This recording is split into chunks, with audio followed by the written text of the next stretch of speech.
God bless our new home. And happy 1-month-old baby Zuri. Ang tahanan ay hindi lamang isang tirahan. Higit pa rito, ito ay isang simbolo ng pagmamahal ng Diyos sa atin at sa buhay natin bilang isang pamilya ni Kristo.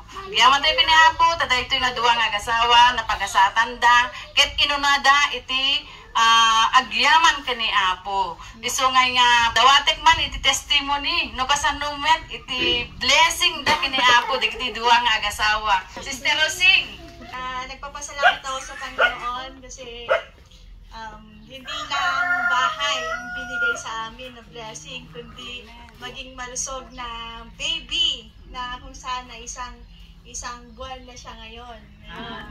So nagpapasalamat kami sa biyaya at habag na binigay ng ating Panginoon sa amin, sa buhay namin, asawa.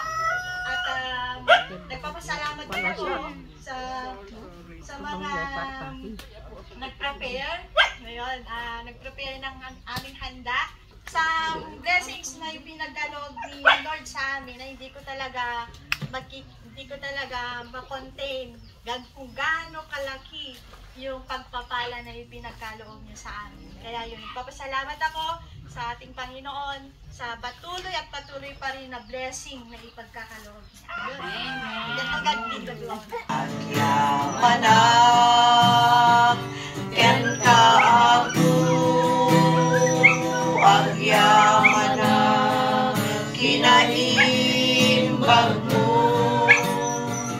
kan ka na yun, agkantaan, tasangwanam, agrobaba. Dahil kayo nga aldaw, kaya't kuti magkasarita ka na kayo, mapakali ikipanagyaman kaniya po Diyos. Ang pinagyaman tayo kaniya po Diyos. Ang pinagkailangan nga agyaman tayo, kalagpiso amin nga at nakada tayo.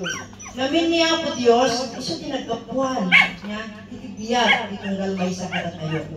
Give thanks with a grateful heart. Give thanks to the Holy One.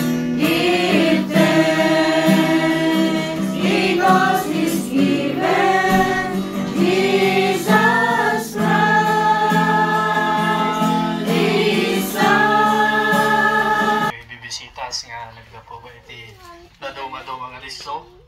Naglugar ket welcome kanila yung absat. Tayo na pa Diyos absat. Thank you. Iti katayo absat.